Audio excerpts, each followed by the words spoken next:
हाँ जी, अभिषेक जी। अबे hello sir. Hello जी, कैसे हैं आप? हाँ फाइन सर। कहाँ से कोचिंग ली थी आपने? ना आपका जो कोर्स था ना 9.0, तो वो बाय किया था। और उसके जो भी टेस्ट थे, मतलब बहुत सारे टेस्ट दिए थे, मैथ के, इको के, और बहुत सारे, मतलब बहुत टेस्ट दिए थे, दिन में दो दो तीन तीन टेस्ट। मुझे जो पेपर चेक करके रिव्यूज आते थे ना, मतलब बहुत अच्छे थे। मतलब वर्किंग का इंपॉर्टेंस मुझे समझा, क्योंकि मुझे लगता था कि वर्किंग के कुछ मार्क्स नहीं रहते इतने, मतलब मैं वर्किंग पे फोकस नहीं करता था। मतलब एक बार आंसर आ गया पूरा, मतलब एनपीओ में कैसा होता था, वर्किंग में ज्यादा फोकस नहीं करते थे हम, एडजस्ट करके कुछ करके फिर आंसर आ गया तो फिर हो गया। मतलब हम क्या एक्सपेक्ट करते थे कि आउट ऑफ आ जाएंगे, पर वो नहीं आते थे, क्योंकि वर्किंग्स को भी मार्क्स रहते थे। तो हम्म, हमें किसी ने बताया नहीं था पहले वर्किंग को भी मार्क्स रहते इतने। तो फिर समझ में आया कि लास्ट के थोड़े ही दिन बाकी थे, तो मतलब उसका फायदा हुआ, क्योंकि अगर पेपर में पता चलता तो फिर डायरेक्ट एग्जाम में पता चलता कि मार्क्स क्यों कम आए। तो कहीं ना कहीं एक्सपर्ट गाइडेंस बहुत ज्यादा जरूरी होती है। और देखो, इस बात से पता लगता है कि बेटा कोचिंग कहीं से भी ले लो, उसके बाद भी आपको 9.0 मस्ट है, अगर आप अपना अटेम्प्ट पहले अटेम्प्ट में निकालना चाहते हैं। क्यों अभिषेक जी? हाँ सर, क्योंकि मैंने मतलब इतनी पढ़ाई की थी मैथ्स की भी, पर मैंने जब मेरा सब रिवीजन हो गया, बाद में जब एक महीना डेढ़ महीना बाकी था, तो मैंने मॉक टेस्ट मतलब चालू किए थे सॉल्व करने। पर मेरे हम्म, 100 क्वेश्चन अटेम्प्ट ही नहीं हो रहे थे। मेरे 80, 70, 75, 80 तक अटेम्प्ट हो जा रहे थे, और वो मतलब उसमें भी दो तीन रॉन्ग हो जा रहे थे। फिर मैंने क्या किया, मतलब बहुत सारी टेस्ट दिए, टेस्ट ही एक सोल्यूशन मुझे मिला। हम्म। मतलब मैंने टेस्ट दिए तो फिर मेरी 95, 98 अटेम्प्ट होने लगे।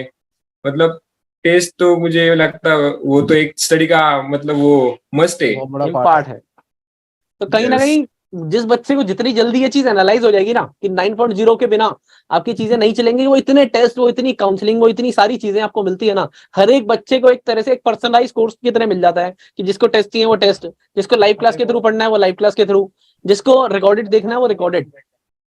हाँ सर, वो टेस्ट तो देने ही मैं तो रिकमेंड करूंगा पर्सनली। तो आप तो इतने जितने टेस्ट दे सके उतने टेस्ट दो, फिर मतलब एक कॉन्फिडेंस भी आप बिल्ड होता आप है। और बच्चों को कोई गाइडेंस प्रोवाइड करें। देखो, हम तो बोल बोल के थक गए बच्चों को अब, बट आपकी बात मान लेंगे। अभी अभी आपने क्रैक करा है, ठीक है ना, तो नए आपकी बात जल्दी सुनेंगे। तो आप जरा बच्चों को गाइडेंस दीजिए कि भाई ऐसे करना है ताकि आप अपना अगला अटेम्प्ट निकाल पाए।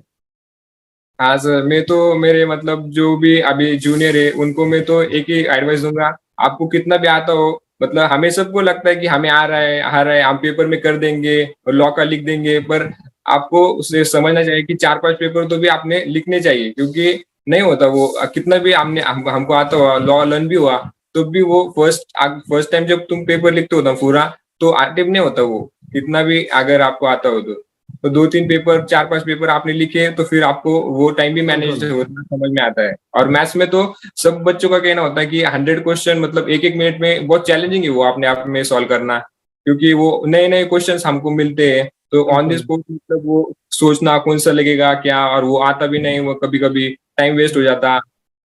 अभी हम क्या करते हैं, मॉड्यूल के क्वेश्चन कर लेते हैं, एमटीपी कर लेते हैं, आरटीपी कर लेते हैं, वही बार बार करने के बाद वो आ जाते। पर नए नए क्वेश्चंस को टाइम लगता थोड़ा, तो वो बच्चे समझ नहीं पाते।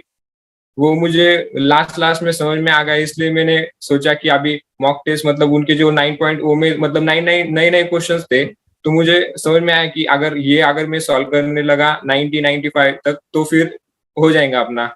बिल्कुल सही बात है। इंटर की तैयारी चालू करिए बेटा, और इंटर के अंदर भी आप ऐसे ही हंसते मुस्कुराते हुए अपने रिजल्ट लेके आइए हमारे आगे, तो हम बहुत बहुत खुश होंगे। और उम्मीद करूंगा इंटर भी आपका फर्स्ट अटेम्प्ट में निकले। हाँ सर, हाँ sir, obvious. All the very best for the future बेटा। Thank you sir, thank you.